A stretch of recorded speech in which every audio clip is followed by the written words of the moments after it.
सुप्रभात बच्चों, आप सभी का स्वागत है मेरे चैनल पाठशाला में। बच्चों, आज की इस वीडियो में हम करेंगे भाषा और व्याकरण का भाग। यह भाग जो है वो है जो पाठ नंबर 9 हमने पढ़ा था, भारत की प्रमुख नदियाँ, उस पाठ का यह भाग है। आज इसी भाग को हम पूरा करेंगे। प्रश्न नंबर जो 1 दिया गया है बच्चों वो है, रेखांकित शब्दों के सही विलोम से रिक्त स्थान भरिए।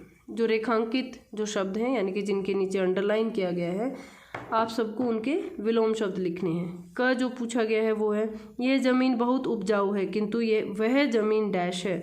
उपजाऊ का जो विलोम शब्द होता है वो है बंजर। ठीक है। ख जो है आपसे विलोम शब्द जिसमें पूछा गया है वो है, ब्रह्मपुत्र की लंबाई 2900 किलोमीटर है और लंबाई का जो विलोम शब्द है चौड़ाई, और चौड़ाई 10 किलोमीटर तक है। ग है, यह सौभाग्य की बात है कि हमें जीवनदायिनी नदियाँ मिली हैं। सौभाग्य का विलोम शब्द आएगा दुर्भाग्य, किंतु इसे दुर्भाग्य ही कहेंगे कि उनके प्रति हम अपना कर्तव्य भूलते जा रहे हैं। जो घ है बच्चों वो है, कुछ लोगों का मन पवित्र होता है। पवित्र यानी कि एकदम साफ होता है, तो कुछ का डैश होता है, पवित्र का विलोम होगा यहाँ पर अपवित्र।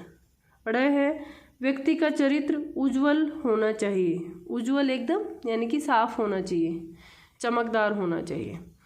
तो इसका जो ऑपोजिट जो वर्ड आएगा, विलोम शब्द आएगा, वो आएगा धूमिल। ठीक है।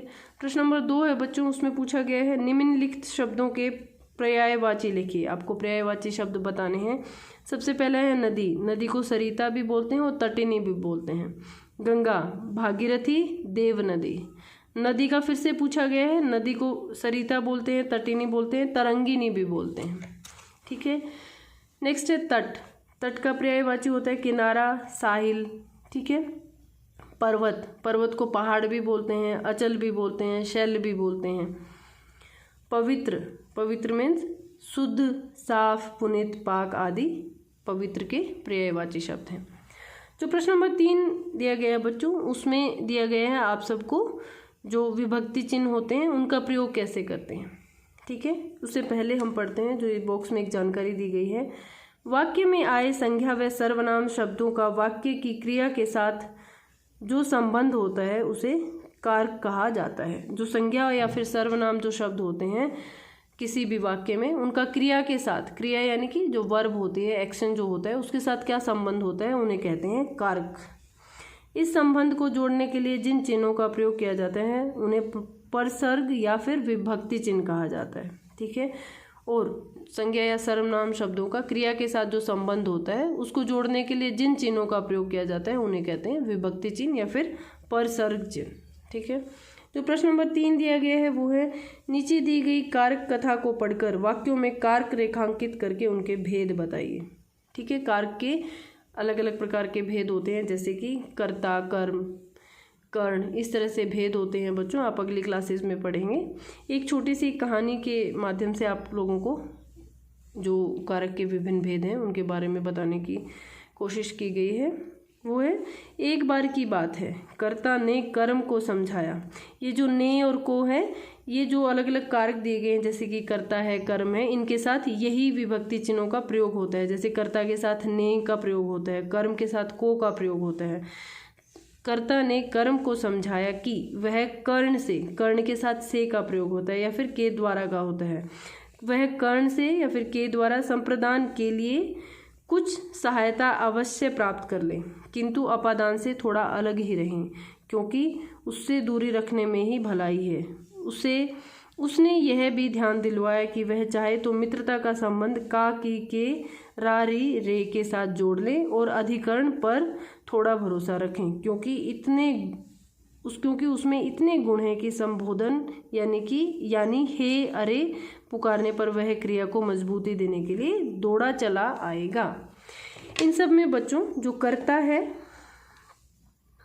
मैं हाईलाइट कर देती हूँ। कर्ता, कर्म, कर्ण, उसके बाद है कर्ण से संप्रदान, अपादान,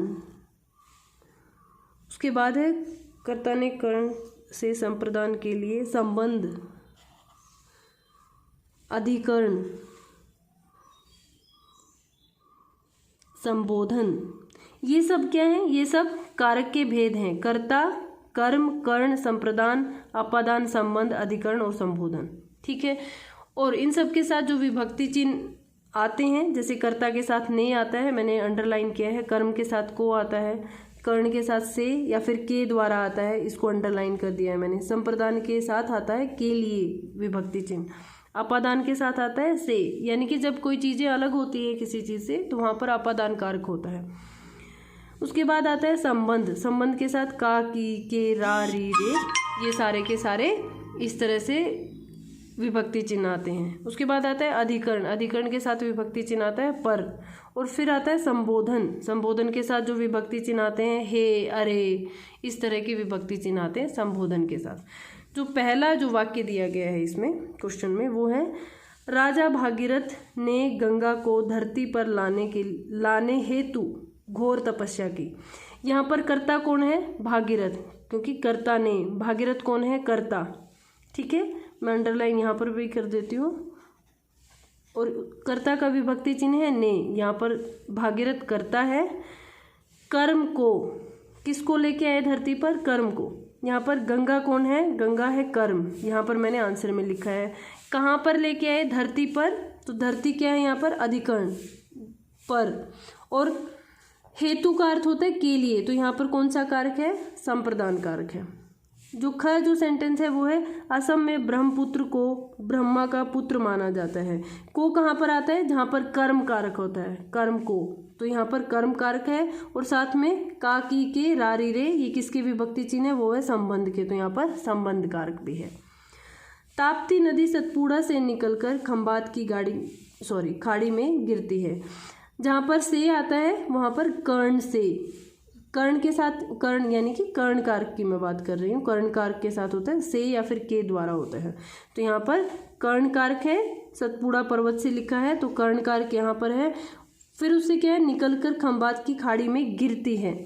अगर जहाँ पर अलग होने का भाव आता है वहाँ पर अपादान कारक आता है। ठीक है,